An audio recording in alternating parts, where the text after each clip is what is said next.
नमस्कार विद्यार्थी मित्रांनो, पुन्हा एकदा तुमचं स्वागत आहे आपल्या यूट्यूब चॅनलमध्ये, ज्याचं नाव आहे द कन्सेप्ट बिल्डर. आणि या ठिकाणी टेलिग्राम चॅनलची लिंक प्रोव्हाइड केलेली आहे, ज्या ठिकाणी तुम्हाला आपल्या आर्टिकल्सचे पीडीएफ्स मिळतील. चला तर आपल्या आज 12 मे आणि 13 मेचा आपण आर्टिकल डिस्कस करूया, जे आपल्या एक्झामच्या पर्स्पेक्टिव्हने महत्त्वाचे. तर पहिलं आपलं आर्टिकल आहे स्पेस डिपार्टमेंटच्या रिलेटेड.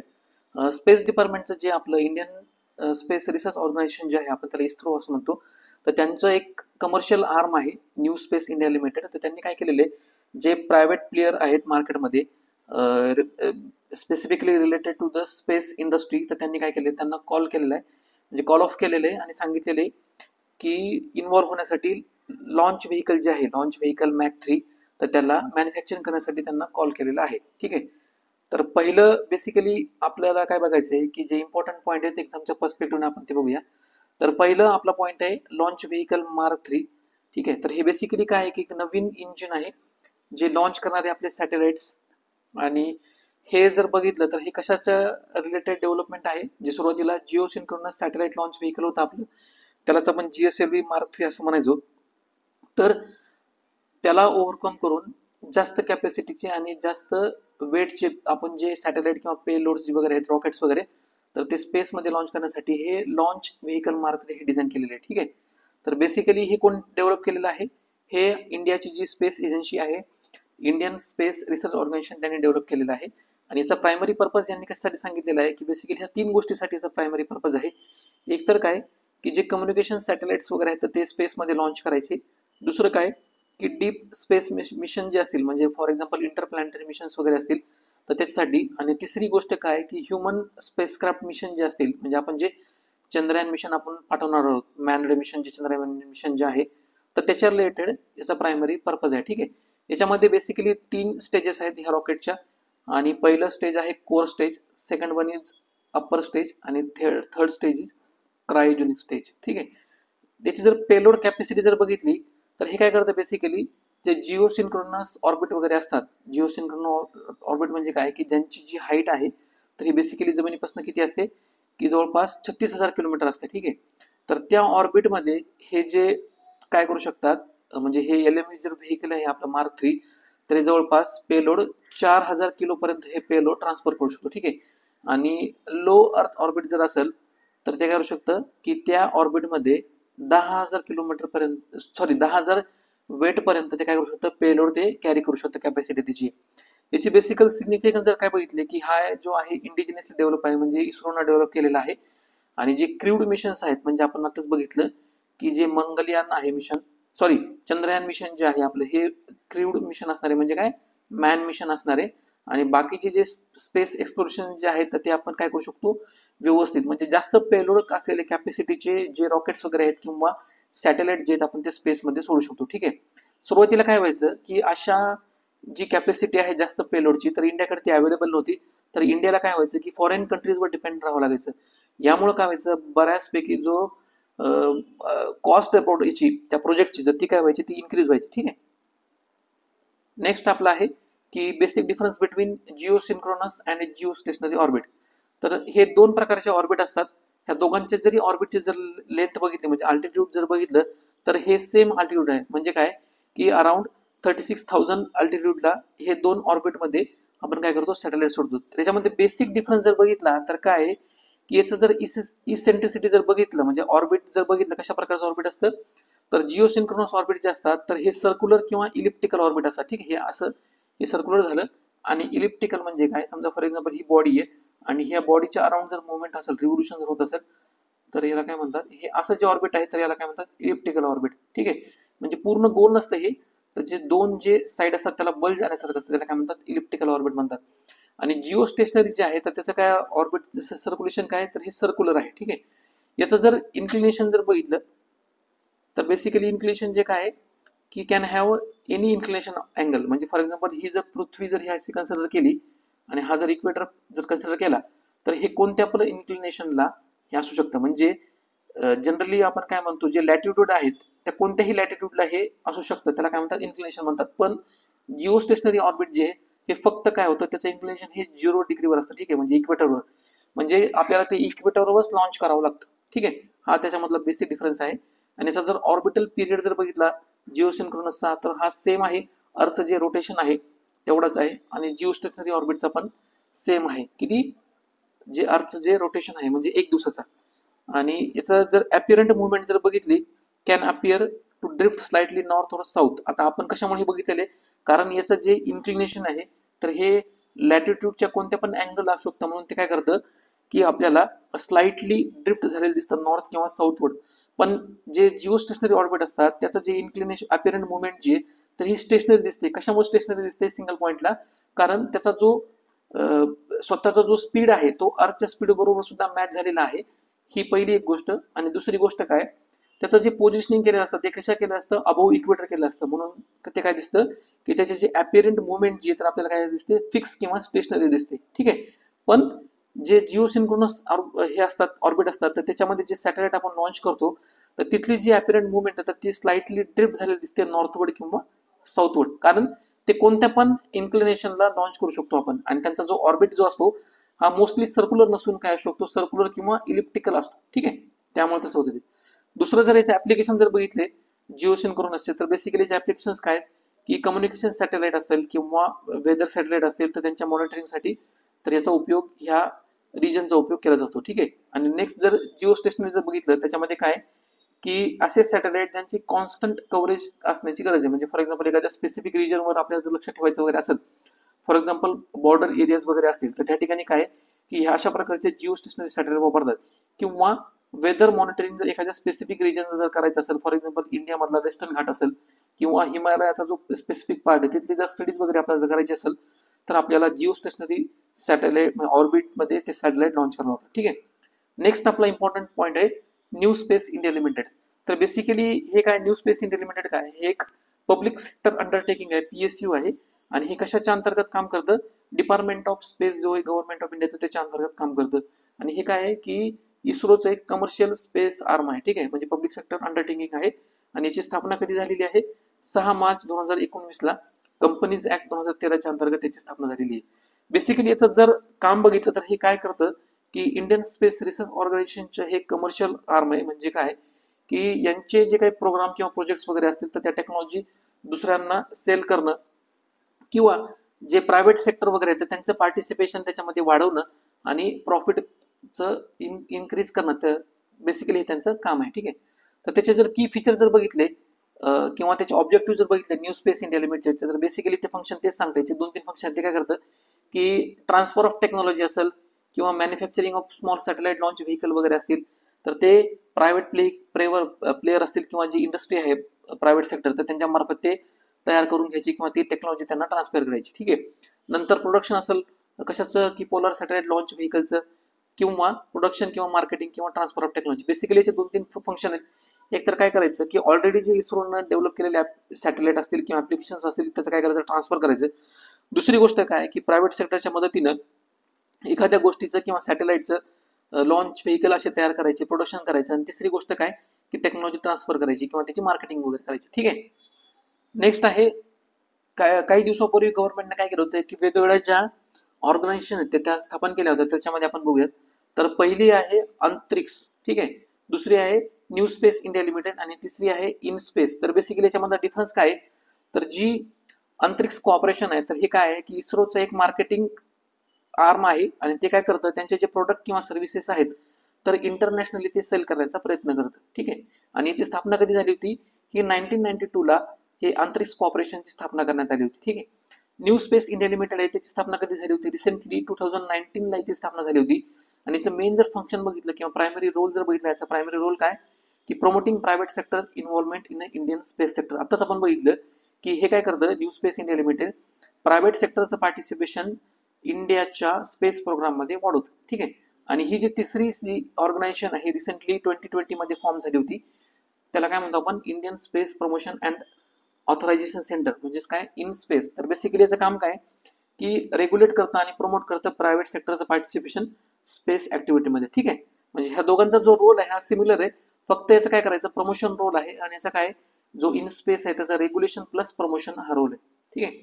नेक्स्ट याचं जर फोकस बघितलं अंतरिक्ष कॉर्पोरेशनचं तर हे काय करतात बेसिकली हे जे इस्रोचे जे कंपोनंट आहेत किंवा त्यांचे जे सेलेबल प्रोडक्ट्स वगैरे तर ते काय करतात फॉरेन कस्टमरला सेल करण्याचा प्रयत्न करतात. ठीक आहे. नेक्स्ट जे आपलं काय की न्यू स्पेस इंडिया लिमिटेड ते काय करतं, कॅपॅसिटी बिल्डिंग करतं लोकल इंडस्ट्रीचं. कारण याच्यामध्ये काय आहे की प्रायव्हेट सेक्टरचं पार्टिसिपेशन वाढवण्याचं मेन काम आहे म्हणजे इंडियन स्पेस सेक्टरमध्ये. आणि तिसरं जे आहे इन स्पेस, तर हे काय करतं, फॅसिलिटेट करतं प्रायव्हेट सेक्टर पार्टिसिपेशन आणि जे इनोव्हेशन जे आहे तर त्याला चालना देतं. नेक्स्ट आपला आर्टिकल आहे, आर्टिकलचं हेडिंग आहे इस्रायल सौदी अरेबिया अँड त्यांचा जो मिडल ईस्ट मध्ये जो प्रॉब्लेम चालू आहे त्याच्या रिलेटेड. ठीक आहे, तर बेसिकली ह्या आर्टिकलचा कंटेक्स्ट काय, युनायटेड स्टेट काय करणार आहे, जे इथला जो मेन प्लेयर आहे मिडल ईस्ट मधला सौदी अरेबिया, तर त्यांच्याबरोबर काय करणार आहे की म्युच्युअल डिफेन्स ट्रीटी साईन करण्याचा प्रयत्न करणार आहे, जेणेकरून त्याने काय होईल की हा जो कन्फ्लिक्ट आहे इस्रायलचा आणि हमासचा, हमास इराण एका साईडला आणि इस्रायलचा, त्याच्यामध्ये मीडिएट करण्याचा प्रयत्न करणार आहे. कारण इस्रायल जो सौदी अरेबिया जो आहे हा मिडल ईस्ट मधला एक इम्पॉर्टंट की प्लेयर आहे आणि त्यांच्या मार्फत युनायटेड स्टेट काय करणार आहे, हा जो इश्यू आहे किंवा हा जो डिस्प्यूट आहे तो सॉल्व्ह करण्याचा प्रयत्न करणार आहे. ह्या आर्टिकलमध्ये आपल्याला एक्झामच्या पर्स्पेक्टिव्ह जे इम्पॉर्टंट की टेक अवेज जे आहेत आपण ते बघूया. तर बेसिकली पहिला आपला इम्पॉर्टंट पॉईंट आहे I2U2. ठीक आहे, तर बेसिकली हे I2U2 काय आहे, तर हे काय आहे की कंट्रीच्या नेमचं ॲब्रिव्हिएशन आहे. बेसिकली I2 काय इंडिकेट करतं, इंडिया आणि इस्रायल इंडिकेट करतं, आणि U2 काय इंडिकेट करतं, युनायटेड अरब इमिरेट्स आणि युनायटेड स्टेट ऑफ इंडिया हे इंडिकेट करतं. याचं जर फॉर्मेशन जर बघितलं, फॉर्मेशन कधी झालं होतं तर 2021 ला याचं फॉर्मेशन झालं होतं. यांचं जर फर्स्ट कोणी केलं होतं फॉर्मेशनचं, जर हे वेगवेगळ्या कंट्रीज आहेत 4 कंट्रीज, तर त्यांचे जे फॉरेन मिनिस्टर आहेत तर त्या फॉरेन मिनिस्टरना एकत्र येऊन यांचं फॉर्मेशन केलं होतं. ठीक आहे, आणि यांची जी पहिली जी समिट आहे ते कधी झाली होती, जेरुसलेमला झाली होती. ती झाली होती 14 जुलै 2022 ला, म्हणजे रिसेंटली झाली होती. याचा पर्पज काय आहे की ह्या फॉरेन मिनिस्टरना हे I2U2 हा जो इनिशिएटिव्ह कशासाठी चालू केलेला आहे, तर हे काय करणार आहेत, ऑलरेडी जे टेक्नॉलॉजिकल किंवा प्रायव्हेट सेक्टर कोलॅबरेशन वगैरे आहे तर त्याला काय करणार, ते डीपन करणार आहे. ठीक आहे, यांचे जे फोकस एरिया ते कोणकोणते आहेत, water, energy, transportation, space, health and food security यांचे हे मेन फोकस एरिया. आणि हे ऑब्जेक्टिव्ह यांचं काय आहे की जे इकॉनॉमिक इंटिग्रेशन जे आहे किंवा जे ट्रस्टेड रिजनल पार्टनर्स आहेत तर त्यांचं काय करणार, कोऑपरेशन स्ट्रेंथन करणार किंवा फॉस्टर करणार आहेत. आणि यामुळं काय होणार आहे की ज्या कमर्शियल ऑपॉर्च्युनिटीज ज्या तयार होणार आहेत, ठीक आहे, तर त्यांना कोलॅबरेशन करून त्यांना काय करणार माहिती आहे का, त्या गुड पेइंग जॉब्स असे क्रिएट करणार. ठीक आहे, नेक्स्ट आपला पॉईंट आहे India's potential opportunities in the region. तर बेसिकली हा जो पॉईंट आहे हा मेन्सच्या पर्स्पेक्टिव्ह इम्पॉर्टंट आहे. आणि याच्यामध्ये जे काही इम्पॉर्टंट फॅक्ट्स आहेत, म्हणजे फॉर एक्झाम्पल जर आपण असेंडिंग आणि डिसेंडिंग ऑर्डर जर बघितली की इंडियाच्या ट्रेड पार्टनरशी specifically with respect to the crude oil किंवा जे नॉर्मल जे ट्रेड होतात त्याच्या रिलेटेड सुद्धा हे प्रिलिमच्या पर्स्पेक्टिव्ह महत्वाचं आहे. तर बघूया, तर इंडिया आणि सौदी अरेबियाचं जर ट्रेड रिलेशन बघितलं तर 2022-23 जर विचार केला ह्या वर्षाचा आर्थिक वर्षाचा, तर त्यांचा जो टोटल ट्रेड आहे इंडिया आणि सौदी अरेबिया मधला तर हा $52.76 बिलियन एवढा आहे. आणि इंडिया काय हा सेकंड लार्जेस्ट ट्रेडिंग पार्टनर आहे सौदी अरेबियाचा. ठीक आहे, एक्झामच्या पर्स्पेक्टिव्हनं, प्रिलिम एक्झामच्या पर्स्पेक्टिव्हनं ही फॅक्ट जी आहे ती महत्वाची आहे की इंडिया जो आहे हा सेकंड लार्जेस्ट ट्रेडिंग पार्टनर आहे सौदी अरेबियाचा, आणि सौदी अरेबिया जो आहे हा इंडियाचा 4th लार्जेस्ट ट्रेडिंग पार्टनर आहे. ठीक आहे, तर इंडियाचे दुसरे असे कोणते ट्रेडिंग पार्टनर आहेत जे क्रोनॉलॉजिकल ऑर्डरमध्ये 1, 2, 3, 4 आणि 5 नंबरला येतात. तर पहिला इंडियाचा ट्रेडिंग पार्टनर आहे चायना.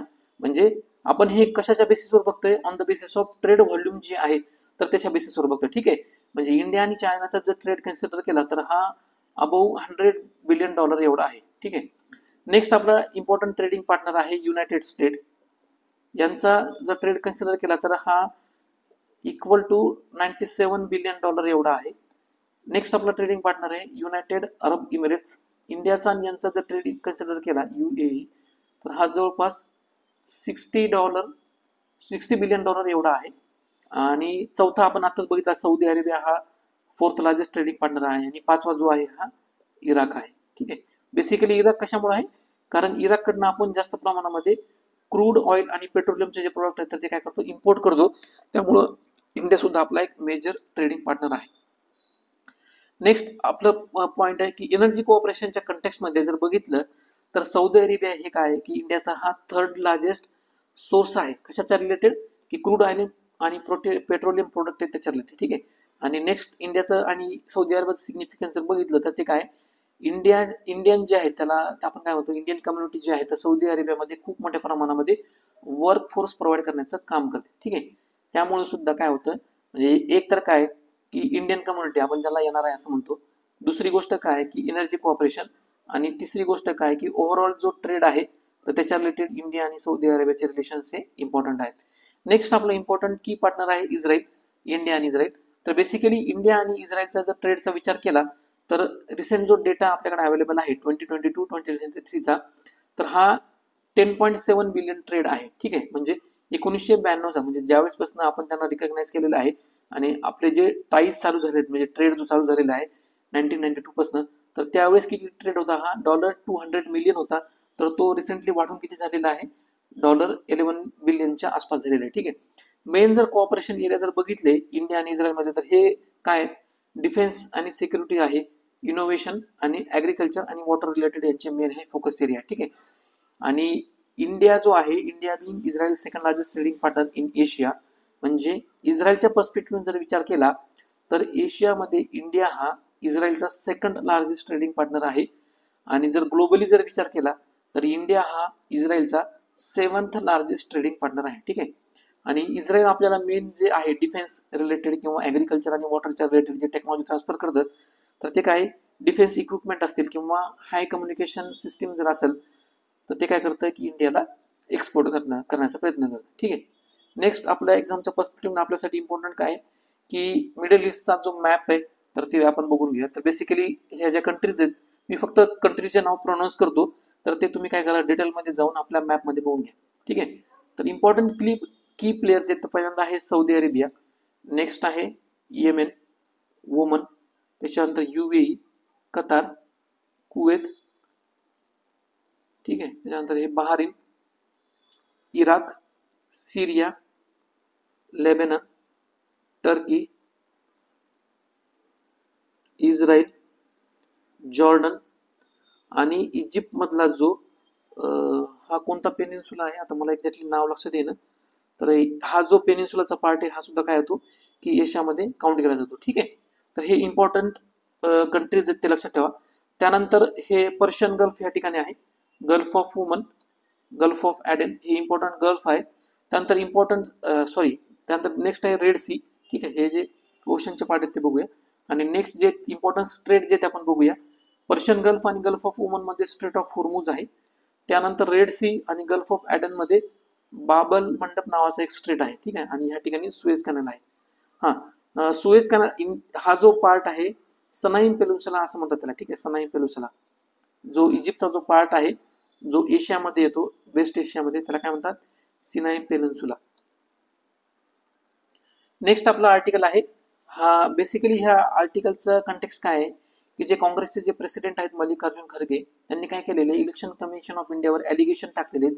कशाच्या रिलेटेड, त्यांनी जो फायनल वोटर टर्नआउटचा जो डाटा आहे तो त्यांनी काय केले तो प्रोव्हाइड करण्यासाठी डिले केलेले. ठीक आहे, तर एक्झामच्या पर्स्पेक्टिव्हने आपल्यासाठी काय महत्वाचं आहे की फॉर्म 17C काय आहे आणि फॉर्म 17A काय, तर आपण ते बघूया. ठीक आहे, तर फॉर्म 17A काय आहे, तर बेसिकली हा फॉर्म आहे आणि याच्यामध्ये काय असतं की वोटर्स जे असतात, समजा जे मतदान करण्यासाठी लोक आले त्यांचं काय केलं असतं, त्यांचं एक रजिस्ट्रेशन केलेलं असतं. ठीक आहे, त्याच्यामध्ये वोटर्सचे डिटेल्स असतात, त्यांची साईन असते, ज्यावेळेस मतदान करतात त्याच्या आधी त्यांना ते त्या रजिस्टरमध्ये किंवा त्या फॉर्ममध्ये त्यांची स्वतःची माहिती आणि साईन फिल करावं लागते, नाव आणि साईन. तर त्यालाच काय म्हणतात फॉर्म 17A. आणि हा फॉर्म 17C काय आहे, तर ज्या कोणी लोकांनी समजा वोट केलेले आहेत किंवा त्यांचे वोट्स जे आहेत ते रेकॉर्ड झालेले आहेत. ठीक आहे, म्हणजे मतदान त्यांचा रेकॉर्ड झालेलं आहे, तर ते बेसिकली फॉर्म 17C मध्ये येतं. तर याच्यामध्ये कंटेक्स्ट काय आहे की हे काय करावं लागतं इलेक्शन कमिशन ऑफ इंडियाला, ज्या कॅन्डिडेटचे किंवा जे पार्टीज आहेत त्यांचे कॅन्डिडेट जिथनं जे निवडून येतात त्या पोलिंग स्टेशनवरनं, तर त्या पोलिंग एजंटला, त्या पार्टीच्या कॅन्डिडेटला किंवा त्या पोलिंग एजंटला हा फॉर्म 17C म्हणजे ज्यांनी कोणी वोट केलेले आहेत त्यांचे रेकॉर्ड जे आहेत वोटचे रेकॉर्ड, तर त्यांना ते सबमिट करावं लागतं. ठीक आहे, तर याच्या रिलेटेड आहे. नेक्स्ट आपला पॉईंट आहे इम्पॉर्टंट जे कॉन्स्टिट्युशनल आणि लिगल प्रोव्हिजन जे आहेत ते वोटिंगच्या रिलेटेड आपण ते बघूयात. ठीक आहे, तर पहिला आपला पॉईंट आहे आर्टिकल 326. तर बेसिकली हे आर्टिकल 326 काय सांगतं की हे काय प्रोव्हाइड करतं, युनिव्हर्सल अडल्ट सफरेज प्रोव्हाइड करतं. म्हणजे बेसिकली काय की ज्यांचं वय 18 वर्ष, म्हणजे ज्या इंडियन सिटीजनना 18 वर्ष वयाची कंप्लीट केलेली आहेत किंवा त्यांचं वय 18 किंवा त्याच्यापेक्षा जास्त आहे, तर त्या प्रत्येक सिटीजनला मतदान करण्याचा हक्क आहे. त्यांना आपण मेअरली म्हणजे on the basis of sex म्हणा किंवा रिलिजन, कास्ट किंवा क्रीडच्या बेसिसवर त्यांना डिस्क्रिमिनेट करू शकत नाही. त्यांनाच काय म्हणतात म्हणजे everyone has a chance and right to vote in election. जर त्यांचं वय 18 किंवा त्याच्यापेक्षा जास्त असेल तर त्यालाच म्हणतात युनिव्हर्सल अडल्ट सफरेज असं म्हणतात. ठीक आहे. आणि हे जे वय आहे 18 वर्ष, तर सुरुवातीला काय होतं, हे 21 वर्ष होतं आणि ते कमी करून काय करण्यात आलेले 18 वर्ष आलेले. तर बेसिकली ती कोणती कॉन्स्टिट्यूशनल अमेंडमेंट आहे, तर ती 61st कॉन्स्टिट्यूशनल अमेंडमेंट आहे, जी 1988 ला करण्यात आली होती. ठीक आहे. त्यानुसार काय करण्यात आलं होतं, 61st कॉन्स्टिट्यूशनल अमेंडमेंट नुसार जी 1988 ला करण्यात आली होती, त्यानुसार काय केलं, जे वोटिंग एज आहे 21 पासून, तर ते काय कमी करण्यात आलं होतं, 18 वर कमी करण्यात आलं. ठीक आहे. नेक्स्ट आपला आर्टिकल आहे आर्टिकल 327. तर बेसिकली हे आर्टिकल 327 काय करतं, हे पार्लमेंटला एम्पॉवर करतं. कशाच्या रिलेटेड, इलेक्शन आणि रिलेटेड मॅटर्स जे असतील, म्हणजे for example preparation of electoral roll जर असेल, किंवा डिलिमिटेशन कॉन्स्टिट्युशन्स जर असतील, किंवा डिलिमिटेशन कमिशन जर असेल, त्याच्या एस्टॅब्लिशमेंट करण्यासाठी हे काय करतं, पार्लमेंटला पॉवर एस्टॅब्लिश करतं, ग्रांट करतं. नेक्स्ट आहे आपला आर्टिकल 324. तर बेसिकली हे आर्टिकल 324 काय करतं, establishment of election commission of India. आणि हे जे इलेक्शन कमिशन ऑफ इंडिया आहे, तर कशासाठी रिस्पॉन्सिबल आहे, की supervision and conduct election of parliament, state legislature, office of president आणि व्हाईस प्रेसिडेंट. तर हे जे 4 इम्पॉर्टंट जे एरियाज आहेत, म्हणजे कोणकोणते, पार्लमेंटचं election, state legislature, office of president आणि व्हाईस प्रेसिडेंट, तर हे कोण कंडक्ट करतं, इलेक्शन कमिशन ऑफ इंडिया. आणि त्याला कशाच्या अंतर्गत पॉवर ग्रांटेड, आर्टिकल 324 च्या अंतर्गत पॉवर ग्रांटेड. नेक्स्ट आपलं आहे रिप्रेझेंटेशन ऑफ पीपल ऍक्ट 1950. तर बेसिकली हे कशासाठी, हे काय करतं, अलोकेशन ऑफ सीट्स करतं लोकसभामध्ये आणि स्टेट लेजिस्लेटिव्ह असेंब्ली आणि युनियन टेरिटरीमध्ये, हे काय करतं, अलोकेशन ऑफ सीट्स करतं. नेक्स्ट आपला आहे रिप्रेझेंटेशन ऑफ पीपल ऍक्ट 1951. तर हा जो ऍक्ट आहे तो काय रेग्युलेट करतो, कंडक्ट ऑफ इलेक्शन रेग्युलेट करतो. तर बेसिकली काय रेग्युलेट करतो, तर रजिस्ट्रेशन ऑफ पॉलिटिकल पार्टीज असतील, किंवा प्रिपरेशन ऑफ इलेक्ट्रोल रोल्स असतील, किंवा procedure for casting and counting जे काही आहे, तर त्याच्या रिलेटेड हे बेसिक प्रोव्हिजन जे, तर हे कशामध्ये येतात, रिप्रेझेंटेशन ऑफ पीपल ऍक्ट 1951 च्या अंतर्गत. नेक्स्ट आपला रूल्स आहे कंडक्ट ऑफ इलेक्शन रूल्स 1961. तर बेसिकली हे रूल काय रेग्युलेट करतात, जे वेगवेगळे आस्पेक्ट्स आहेत इलेक्ट्रोल प्रोसेसचे ते रेग्युलेट करतात. त्याच्यामध्ये काय, पोलिंग असेल, वोटिंग असेल, काउंटिंग प्रोसिजर असतील, किंवा appointment and function of election office जे आहेत, तर त्याच्या रिलेटेड ते काय करतात, प्रोव्हिजन्स ह्या कंडक्ट ऑफ इलेक्शन रूल्स 1961 मध्ये देण्यात आले. नेक्स्ट आपलं आर्टिकलची हेडिंग आहे राईट टू कॅम्पेन. आणि बेसिकली ह्या आर्टिकलचा कंटेक्स्ट काय आहे, की आम आदमी पार्टीचे जे प्रेसिडेंट आहेत आणि दिल्लीचे जे करंट चीफ मिनिस्टर आहेत अरविंद केजरीवाल, तर यांना काय केलं होतं, की प्रिव्हेन्शन ऑफ मनी लॉन्ड्रिंग ऍक्टच्या अंतर्गत एन्फोर्समेंट डायरेक्टरनं अटक केलं होतं. आणि रिसेंटली सुप्रीम कोर्टनं त्यांना काय केलेलं आहे, की इंटरिम बेल जी आहे, तर त्यांना ती ग्रांट केलेली आहे. आणि त्या इंटरिम बेलच्या वरनं तर ते काय आले, बाहेर आलेले. ठीक आहे. तर बेसिकली आपल्या एक्झामच्या पर्स्पेक्टिव्ह आपल्यासाठी काय महत्वाचं आहे, तर इंटरिम बेल म्हणजे काय, तर बेसिकली इंटरिम बेल जास्त त्याला टेम्पररी किंवा प्रोव्हिजनल बेल पण असं म्हणतात.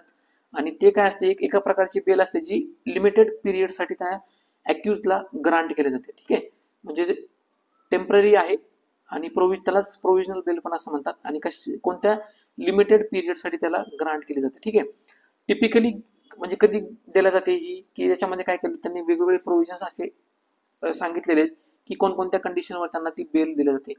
म्हणजे एकतर त्यांचं जे इन्व्हेस्टिगेशन जे आहे ते पेंडिंग, किंवा इन्व्हेस्टिगेशन किंवा ट्रायल जर आहे तर ते पेंडिंग स्टेटमध्ये असेल, किंवा नो प्रायमा फेसा इव्हिडन्स, म्हणजे त्याला आपण पुरावा असं म्हणतो, तो जर म्हणजे कॉन्क्रीट जो पुरावा आहे तो जर अवेलेबल नसेल, तर त्यावेळेस काय केलं जातं, की एक प्रोव्हिजनल किंवा टेम्पररी बेल ग्रांट केली जाते. ठीक आहे. त्याच्यामध्ये रिझन्स काय काय सांगितलेले आहेत, एकतर काय, की इसेन्शियलच्या ऍक्टिव्हिटी, म्हणजे फॉर एक्झाम्पल इलेक्शन असतील, किंवा अकॅडमिक एक्झाम्पल्स वगैरे, एक्झामिनेशन वगैरे असेल, किंवा मेडिकल ट्रीटमेंट असेल त्या अॅक्युजची, किंवा अटेंड इम्पॉर्टंट इव्हेंट्स वगैरे असेल, म्हणजे कोणाची डेथ वगैरे झाली असेल क्लोज रिलेटिव्ह मध्ये, तर ते असे जे इम्पॉर्टंट इव्हेंट वगैरे असतात, तर ते अटेंड करण्यासाठी ही काय केलं जातं, एक टेम्पररी बेल किंवा त्यालाच इंटरिम बेल असं म्हणतात, तर ती ग्रांट केली जाते. ठीक आहे. जर इम्पॉर्टंट जे दुसरा आपल्या एक्झामच्या पर्स्पेक्टिव्ह पॉईंट आहे, ज्या प्रोव्हिजनच्या अंतर्गत म्हणजे अरविंद केजरीवाल यांना अटक करण्यात आलं होतं, म्हणजे प्रिव्हेन्शन ऑफ मनी लॉन्ड्रिंगच्या अंतर्गत, आणि जे दुसरे आपले नॉर्मल क्रिमिनल केसेस वगैरे असतात, म्हणजे आयपीसीच्या अंडर जे क्रिमिनल केसेस असतात, तर त्याच्या रिलेटेड जे बेल प्रोव्हिजन्स आहेत आपण ते बघूयात. प्रिव्हेन्शन ऑफ मनी लॉन्ड्रिंग ऍक्टच्या अंतर्गत जर बघितलं, तर हे बेलचं नेचर काय, की बेसिकली हे निगेटिव्ह नेचर असतं, रेस्ट्रिक्टिव्ह नेचर असतं. आणि जे बाकीचे जे क्रिमिनल ऑफेन्सेस किंवा केसेस वगैरे असतात, ज्याच्यामध्ये कोड ऑफ क्रिमिनल प्रोसिजर 1973 च्या नुसार ते रेग्युलेट होतात, तर याच्यामध्ये काय असतं, ते बेलचं प्रोव्हिजन जे असतं ते पॉझिटिव्ह नेचर किंवा नॉन रेस्ट्रिक्टिव्ह नेचरमध्ये असतं. तर याला आता हे प्रिव्हेन्शन ऑफ मनी लॉन्ड्रिंगच्या अंतर्गत हे बेलचं प्रोव्हिजन जे आहे त्याला निगेटिव्ह प्रोव्हिजन किंवा रिस्ट्रिक्टिव्ह प्रोव्हिजन का म्हणलेले, तर बेसिकली हे काय इंडिकेट करतं, हे बर्डन ऑफ प्रूफ जे आहे, म्हणजे फॉर एक्झाम्पल काय असतं याच्यामध्ये, प्रोसिक्युटर एक असतो आणि दुसरा एक असतो अॅक्यूज. ठीक आहे, तर ह्या केसमध्ये अॅक्यूज कोण आहेत, अरविंद केजरीवाल आहेत, आणि प्रोसिक्युटर कोण आहे की ईडी, त्यांच्याकडनं सॉलिसिटर जनरल जे आहेत समजा, तर ते काय करतात, तर ते केस लढतात. ठीक आहे, तर म्हणजे गव्हर्नमेंटचा जो वकील आहे तो, आणि ह्या ठिकाणी अॅक्यूज कोण आहे, अरविंद केजरीवाल.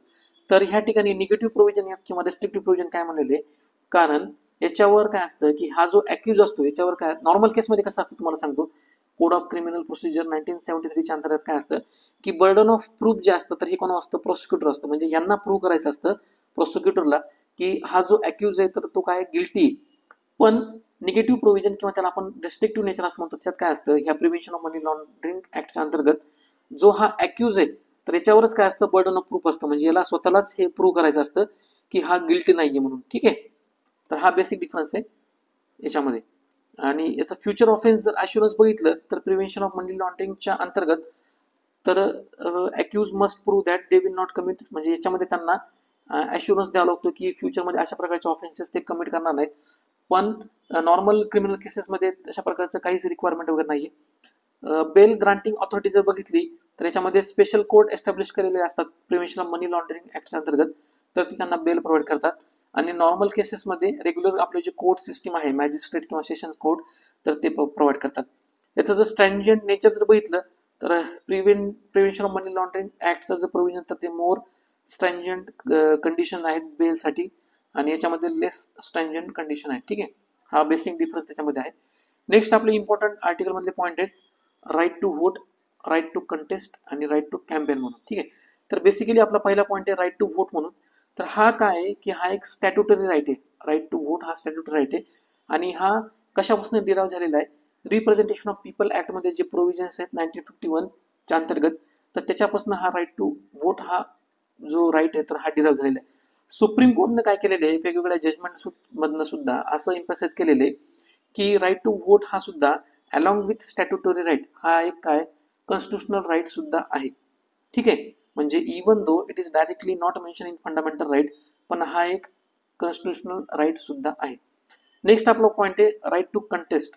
ठीक आहे, बेसिकली हा राईट टू कंटेस्ट हा सुद्धा काय की एक्सप्लिसिटली मेन्शन करण्यात आलेला नाहीये की हा सुद्धा एक काय फंडामेंटल राईट आहे, पण वेगवेगळे जे डेमोक्रेटिक काय म्हणतात त्याला आस्पेक्ट्स आहेत, डेमोक्रेटिक गव्हर्नन्सचे किंवा वेगवेगळे जे रूल्स आहेत, आपण आता बघितलं की रिप्रेझेंटेशन ऑफ पीपल ऍक्ट वगैरे जर असेल तर त्याच्या अंतर्गत काय की हा एक इसेन्शियल आस्पेक्ट्स आहे कशासाठीचा, डेमोक्रेटिक गव्हर्नन्सचा, काय राईट टू कंटेस्ट. आणि नेक्स्ट आपलं पॉईंट काय सांगतं की सुप्रीम कोर्टनं सुद्धा काय रिकॉग्नाइज केलेलं आहे की राईट टू कंटेस्ट हा एक स्टॅट्युटरी राईट आहे. आणि हे इम्पॉर्टंट फॅसेट्स कशाचे आहे की जे फंडामेंटल राईट आहेत आर्टिकल 14 आणि आर्टिकल 19, म्हणजे काय राईट टू इक्वॅलिटी आणि फ्रीडम ऑफ एक्सप्रेशनच्या अंतर्गत ते इम्पॉर्टंट फॅसेट आहेत कशाचे, राईट टू कंटेस्ट हे. नेक्स्ट आपला राईट आहे राईट टू कॅम्पेन.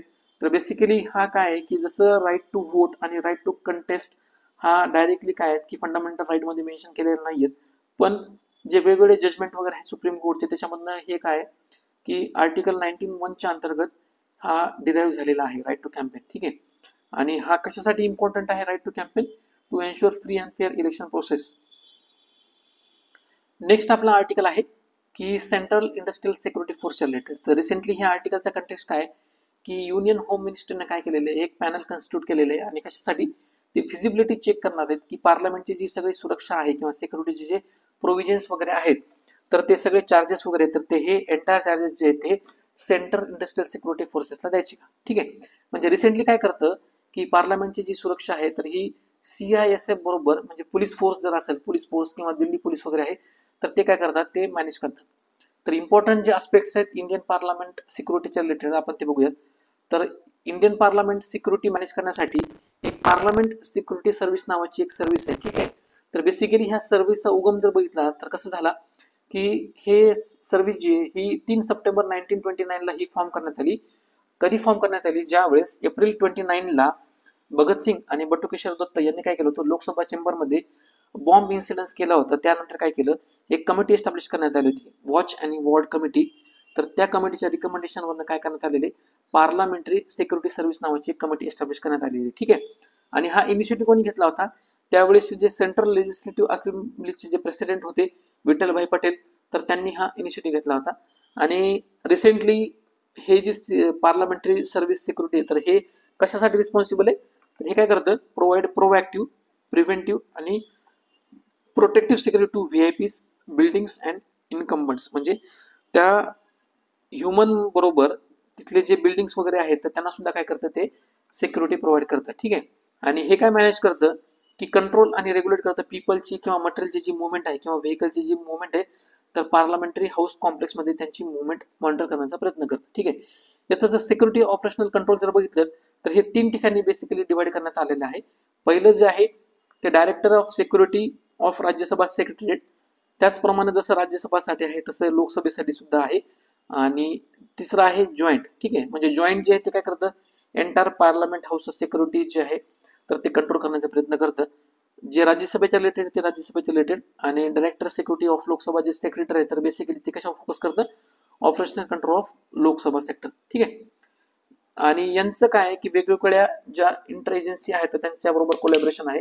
म्हणजे फॉर एक्झाम्पल आताच आपण बघितलं की कोणाबरोबर कोलॅबोरेट करतात? दिल्ली पोलीस असेल किंवा सेंट्रल इंडस्ट्रियल सिक्युरिटी फोर्स असेल किंवा अदर एजन्सीज वगैरे आहेत ज्या पार्लमेंटच्या सिक्युरिटीसाठी रिस्पॉन्सिबल आहेत, तर त्यांच्यासाठी सुद्धा त्यांच्याबरोबर हे कोलॅबोरेशन करतं. नेक्स्ट आपला पॉईंट आहे सेंट्रल इंडस्ट्रियल सिक्युरिटी फोर्सेस. तर हे बेसिकली काय आहे की हे एक सेंट्रल आर्म पोलीस फोर्सेस आहे. म्हणजे वेगवेगळ्या ज्या इंडियाच्या सेंट्रल आर्म पोलीस फोर्सेस आहेत, म्हणजे कोणकोणत्या? फॉर एक्झाम्पल आसाम रायफल असेल किंवा BSF, त्यालाच आपण बॉर्डर सिक्युरिटी फोर्स म्हणतो, किंवा सेंट्रल रिझर्व्ह पोलीस फोर्स म्हणजे आपण त्याला CRPF असं म्हणतो, किंवा इंडो टिबेटन बॉर्डर पोलीस असेल, तर त्याचपैकी CISF नावाची एक काय की सेंट्रल आर्म पोलीस फोर्स आहे. आणि हे कशाच्या अंडर खाली ऑपरेट होते? म्हणजे कोणत्या डिपार्टमेंटच्या अंडर खाली ऑपरेट होते? तर मिनिस्ट्री ऑफ होम अफेअर्सच्या अंडर खाली हे काम करतात. ठीक आहे. म्हणजे यांचं जे ऑर्गनायझेशन आहे किंवा वर्किंग आहे तर हे मिनिस्ट्री ऑफ होम अफेअर्सच्या अंतर्गत काम करतात. आणि यांचा जर मेन व्हायटल जर रोल बघितलं तर काय की सिक्युरिटी ऑफ की इन्फ्रास्ट्रक्चर प्रोजेक्ट्स जे आहेत, समजा गव्हर्नमेंट किंवा प्रायव्हेट सेक्टर, हे दोन्हीला काय करतं? गव्हर्नमेंट आणि प्रायव्हेट सेक्टरला सुद्धा हे काय करतं? सिक्युरिटी प्रोव्हाइड करण्याचं काम करतं. ठीक आहे. याची जर स्थापना बघितलं तर कधी स्थापना झालेली आहे? 10 मार्च 1969 ला स्थापना झालेली आहे. आणि कोणत्या ऍक्टच्या अंतर्गत? सेंट्रल इंडस्ट्रियल सिक्युरिटी ऍक्टच्या अंतर्गत. 1968 चा जो ऍक्ट आहे त्याच्या अंतर्गत त्याची स्थापना झालेली आहे 10 मार्च 1969 ला. ठीक आहे. नेक्स्ट आपलं पॉईंट आहे रोल आणि रिस्पॉन्सिबिलिटी. तर बेसिकली काय करतं? आताच आपण बघितलं की प्रायव्हेट सेक्टर प्लस जे इम्पॉर्टंट इंडस्ट्रियल युनिट आहेत गव्हर्नमेंटचे, तर त्यांना काय करतं? सिक्युरिटी प्रोव्हाइड करण्याचं काम करतं. जसे क्रिटिकल गव्हर्नमेंट इन्फ्रास्ट्रक्चर प्रोजेक्ट वगैरे असतील किंवा एस्टॅब्लिशमेंट वगैरे असतील जिथं सिक्युरिटी देण्याची गरज आहे, ह्या ठिकाणी काय करतं? एअरपोर्ट वगैरे असेल तर ह्या ठिकाणी ते सिक्युरिटी प्रोजेक्ट प्रोव्हाइड करण्याचा प्रयत्न करतात. ठीक आहे. म्हणजे फॉर एक्झाम्पल काय की ॲटॉमिक पॉवर प्लांट असेल, स्पेस इन्स्टॉलेशन्स किंवा ज्या इस्रो वगैरे असेल त्या ठिकाणी, माइन्स असतील, ऑइल फील्ड्स किंवा रिफायनरीज, मेजर पोर्ट्स वगैरे असतील किंवा फर्टिलायझर युनिट, एअरपोर्ट किंवा हायड्रोइलेक्ट्रिक थर्मल पॉवर प्लांट वगैरे असतील, असे जे क्रिटिकल इन्फ्रास्ट्रक्चर वगैरे आहेत तर त्या ठिकाणी सेंट्रल इंडस्ट्रियल सिक्युरिटी फोर्स काय करतो? सिक्युरिटी प्रोव्हाइड करण्याचं काम करतो. नेक्स्ट जे आहे जर ऑर्गनायझेशनल स्ट्रक्चर जर बघितलं तर याला हेड कोण करतं? तर याला डायरेक्टर जनरल एक पोस्ट आहे तर ती हेड करते. आणि बेसिकली हे डायरेक्टर जनरल कोण असतात? तर हे इंडियन पोलीस सर्व्हिस मधनं रिक्रूट झालेले अधिकारी वगैरे असतात. ठीक आहे. या ठिकाणी आपलं आजचं आर्टिकल संपलेलं आहे. तुम्हाला जर आपला हा कन्सेप्ट जो आहे म्हणजे current affairs plus basic theory part जो असेल, हा जो कन्सेप्ट तुम्हाला जर आवडला असेल तर आपलं हा जो व्हिडिओ आहे त्याची लिंक तुमच्या फ्रेंड बरोबर शेअर करा, आपल्या चॅनलला लाईक करा आणि सबस्क्राईब करा. थँक्यू. आणि तुमचे जर सजेशन असेल इम्पॉर्टंट तर ते कमेंट बॉक्समध्ये द्या. थँक्यू.